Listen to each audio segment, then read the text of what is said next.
falar sobre sonhos, o que fazer com os sonhos. E convido-vos a abrir em Gênesis, capítulo 37. Vamos ler aqui alguns versículos de uma história que é tão importante na Bíblia, que ocupa grande parte do livro de Gênesis. Uma série de capítulos, não há nenhuma história na Bíblia que eu me lembro que só à volta de uma pessoa que seja tão descritiva, no sentido de tão longa, ter uma descrição tão longa. Tantos, daqui até ao fim, até ao capítulo 50, e antes até daqui, porque começou antes disto, começa aqui, do capítulo 37 até ao capítulo 50, o último capítulo de Gênesis, nós temos a história de José do Egito. Mas nós vamos ler só 20 versículos. E diz assim: José habitou na terra das peregrinações de seu pai, na terra de Canaã. Estas são as gerações de Jacó, sendo José de 17 anos. Apastava as ovelhas com seus irmãos. E estava este mancebo com os filhos de Bilha e com os filhos de Zilpa, mulher de seu pai, e José trazia uma má fama deles a seu pai.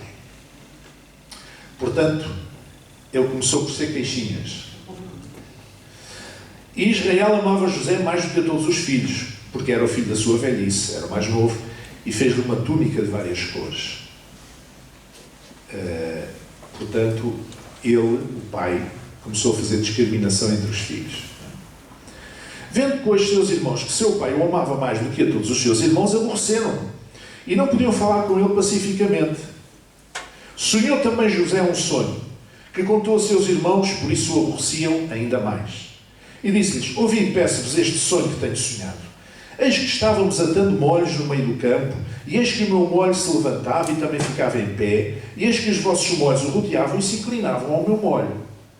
Então lhe disseram os seus irmãos: tu, pois, deveras reinarás sobre nós? Tu deveras terás domínio sobre nós? Por isso, tanto mais o aborreciam, ou quer dizer, odiavam, por seus sonhos e por suas palavras. E sonhou ainda outro sonho, e o contou a seus irmãos e disse: eis que ainda sonhei um sonho, e eis que o sol e a lua e 11 estrelas se inclinavam a mim. E contando a seu pai e a seus irmãos, repreendeu o seu pai e disse-lhe: que sonho é este que sonhaste?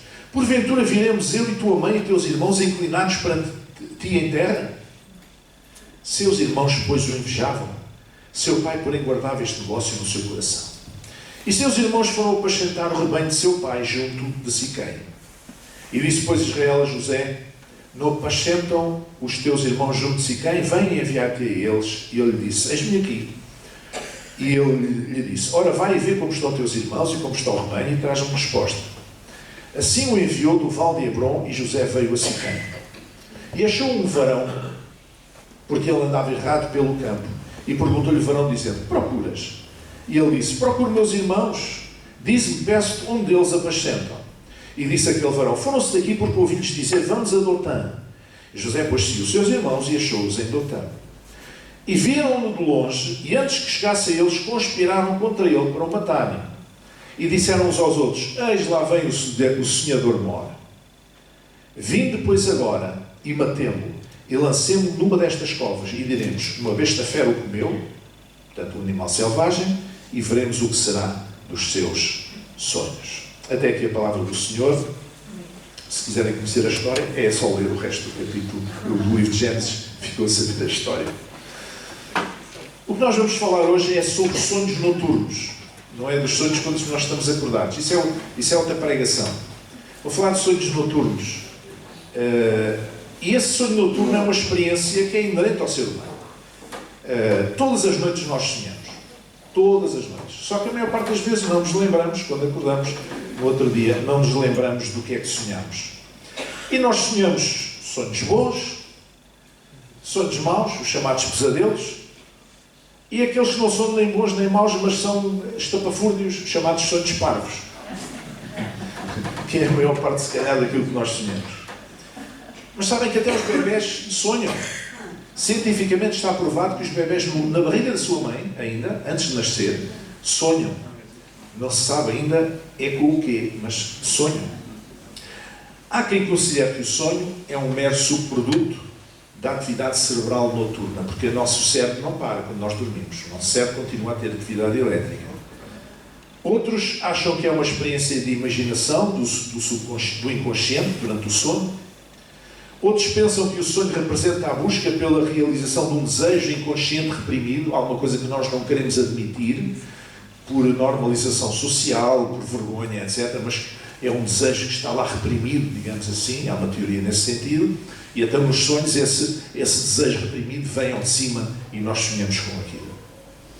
Em algumas tradições culturais e religiosas, o sonho é considerado premonitório. Nós temos alguns casos desses na Bíblia, em que houve sonhos premonitórios, mas o sonho em si mesmo não é premonitório, à partida.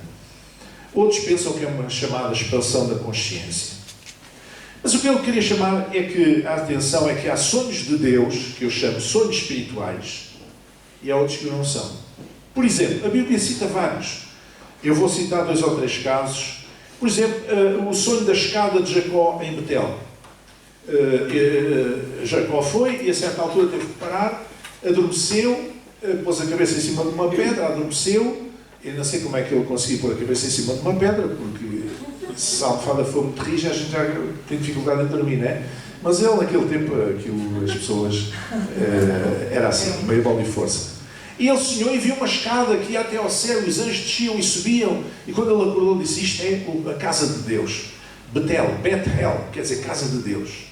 E fez ali uma consagração, levantou ali um altar ao Senhor. Um sonho de Deus, um sonho espiritual. Por exemplo, o sonho de José, marido de Maria, quando intentou deixá-la porque ela estava grávida, em sonhos ele foi consciencializado por Deus. Deus falou-lhe e disse: não faças isso, porque ela não conheceu o homem. Isso é obra do Espírito Santo. Um sonho de Deus, um sonho espiritual. Mas podemos citar também o sonho da mulher de Pilatos. Porque quando Jesus foi preso, a certa altura, a mulher de Pilatos teve um sonho e avisou o marido e disse: olha, não te intrometas na questão deste justo, porque isto vai dar um grande problema. É melhor lavares as mãos, é melhor não te meteres nisso. Ou o sonho dos astrónomos, que nós chamamos os magos, os reis magos, que depois de virem a Jerusalém à procura do rei que tinha nascido, e Herodes ficou meio desconfiado. O rei, espera aí, então onde é que esta estrela está? Está ali sobre Belém. Então vão lá e digam quem é que é para eu ir adorá-lo. Claro que o que Herodes ia era cortar a cabeça à criança, não é? Com medo que substituísse no trono. E então diz que divinamente inspirados por sonhos, os astrónomos, esses homens do Oriente, regressaram para a sua terra por outro caminho, já não passaram por Jerusalém. Um sonho de Deus. Irmãos, os sonhos espirituais ou os sonhos de Deus faziam muito sentido naquele tempo, porque era uma forma de inspiração e até de direção divina. Mas hoje nós temos outras ferramentas. Nós temos a Palavra de Deus. Amém? Amém. Temos isto, temos a Palavra de Deus. Na altura eles não tinham. E temos o Espírito Santo que está na igreja. Amém. Para nos guiar. É Ele que nos guia em toda a verdade. Amém. O Espírito de verdade. Portanto, digamos que os sonhos espirituais, eu creio que Deus ainda pode falar hoje através de sonhos, mas não são, digamos, o supra-sumo da batata. Não são o principal. São apenas, quando nós temos sonhos espirituais, são apenas para confirmar aquilo que a palavra diz e que o Espírito Santo já nos disse. É um reforço da palavra, tal como a profecia e os dons espirituais são reforços daquilo que a palavra de Deus diz, e não alguma coisa para nos orientar sem nós, caiu assim do céu. Há pessoas que se dedicam a isso. São os profetas chamados de trazer por casa. São pessoas que chegam ao pé de uma pessoa: Deus está-me a dizer isto assim, assim. E Deus nunca falou com aquela pessoa, com o interessado. E vocês acham que Deus ia dizer a outra pessoa alguma coisa sobre a vida daquela pessoa que o Espírito Santo não falasse com aquela pessoa? A profecia serve como uma confirmação daquilo que Deus já disse à pessoa. Amém? Os sonhos espirituais é a mesma coisa. Mas é preciso dizer que a esmagadora maioria dos sonhos não são sonhos de Deus, não são sonhos espirituais.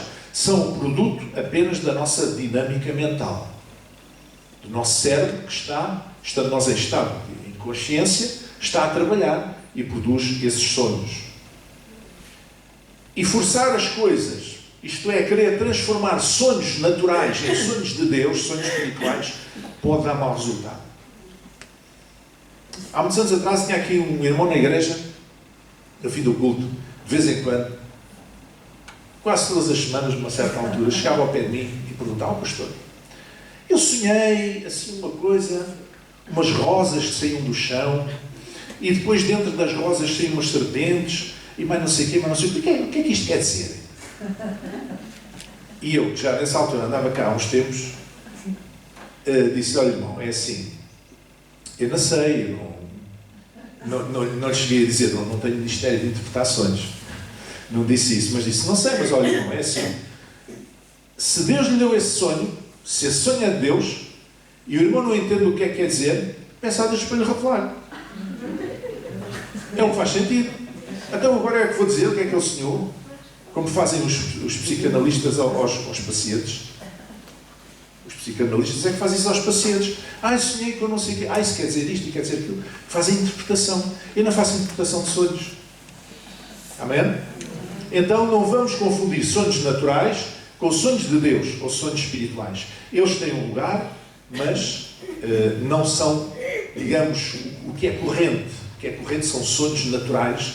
A maior parte deles, como eu disse, sonhos parvos, que não têm pés nem cabeça, mas é o produto da nossa atividade mental. No entanto, Deus pode falar através de sonhos, mas é para confirmar alguma coisa que não vá fora da palavra, nem da orientação do Espírito Santo.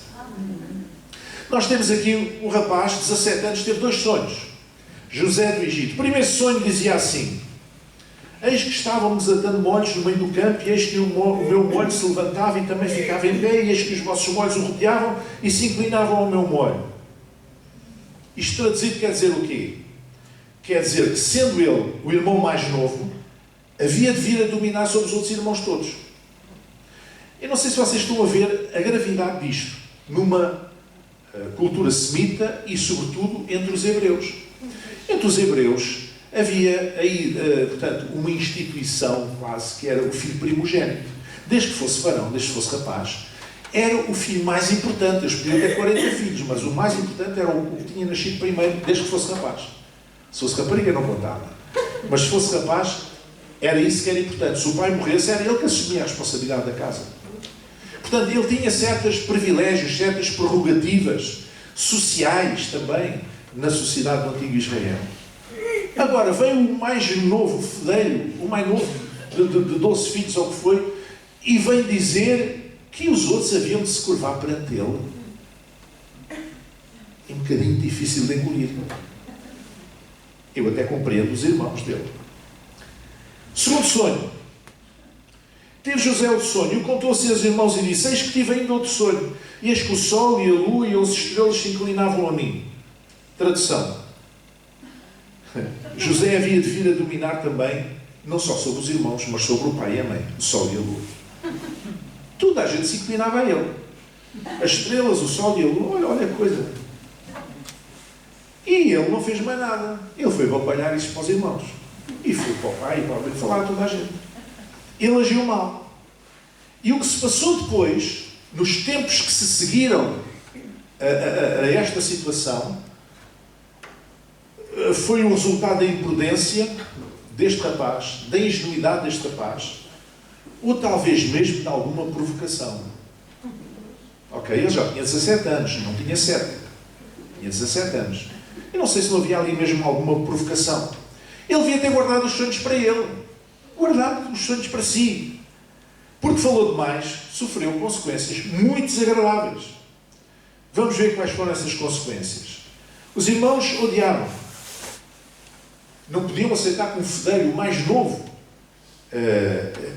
viesse dizer-lhes que eles haviam de se curvar perante ele, inclusive é o pai e a mãe. Os irmãos, diz a Bíblia, que odiavam por seus sonhos e por suas palavras. Os irmãos tiveram inveja dele. Diz que os irmãos o invejavam, versículo 11. O pai, inclusivamente, ficou desconfortável e ficou desconfiado, porque a Bíblia diz que o repreendeu. Quando ele contou o sonho, repreendeu. Não, mas que é isso? Mas que é isso? O teu pai e a tua mãe vão se curvar perante ti, além dos teus irmãos todos. No entanto, este homem tinha tido grandes experiências com Deus.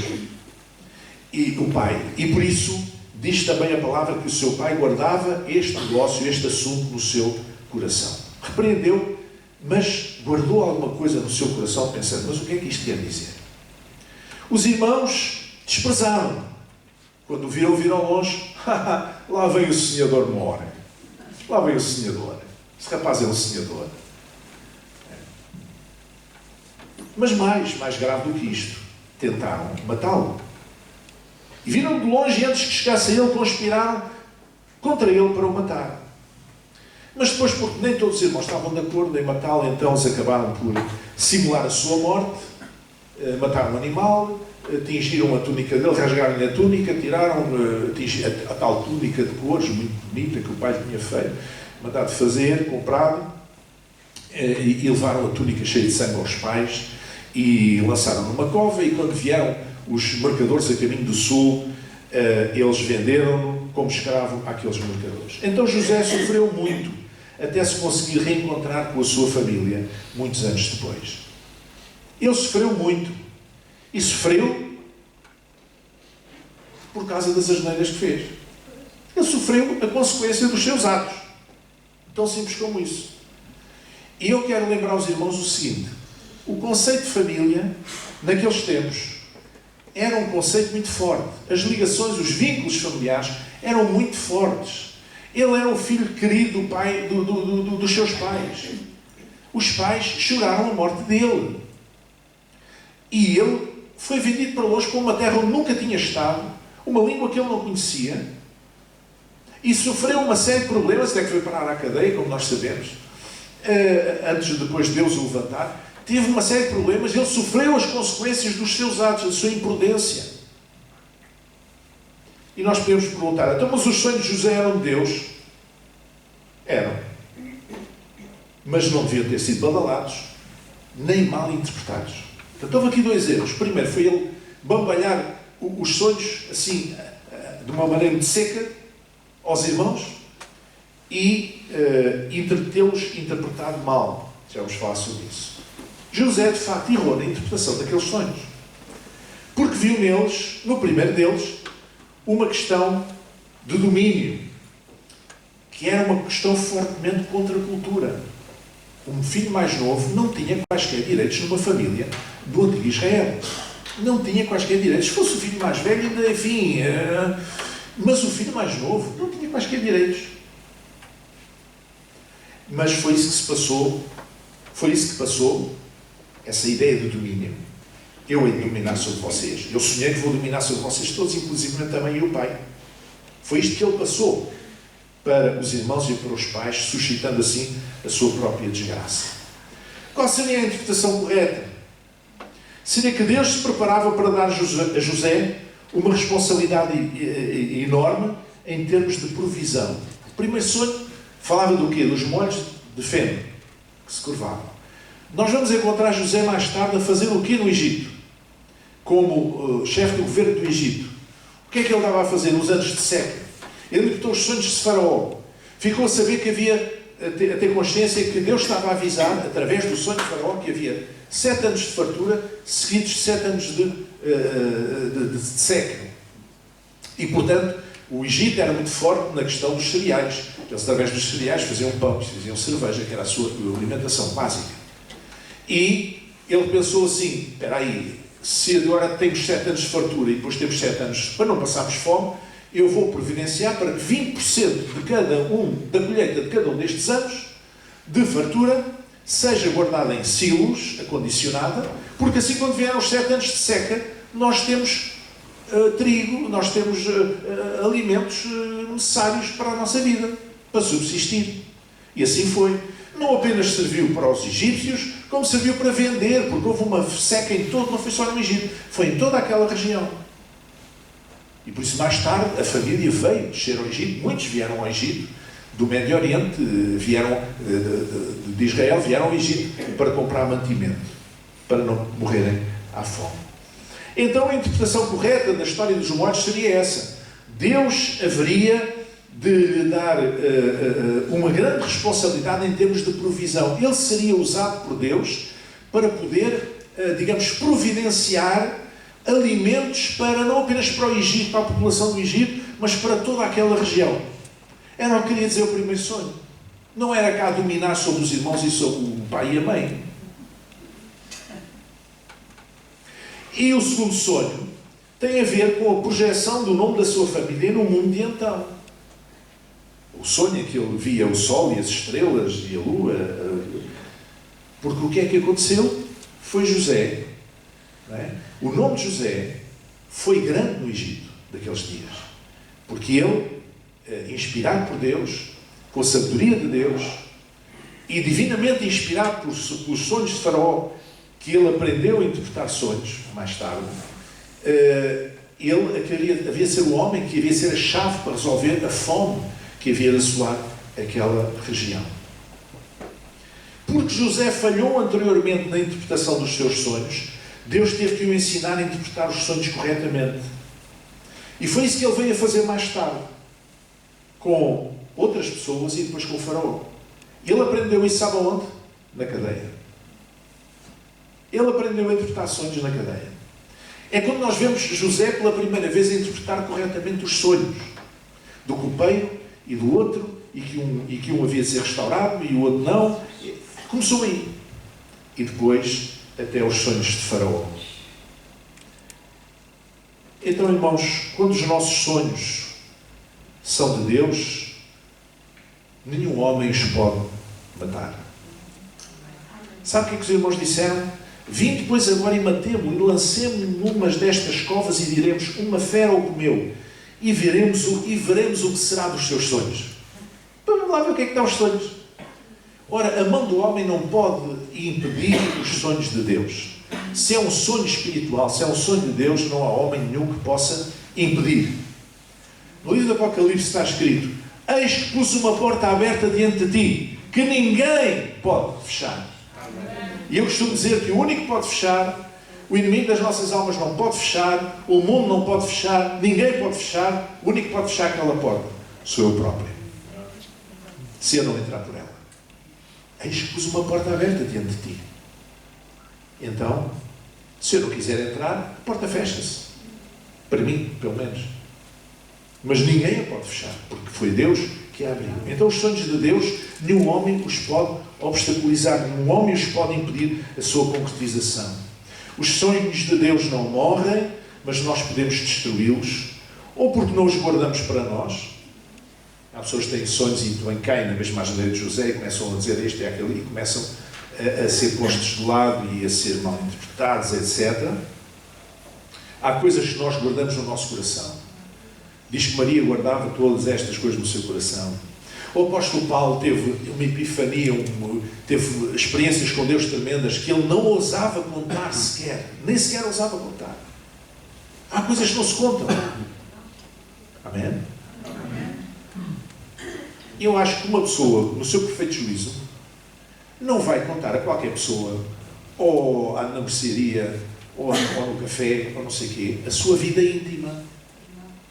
Uma mulher não conta a sua vida íntima com o marido, e o marido também não.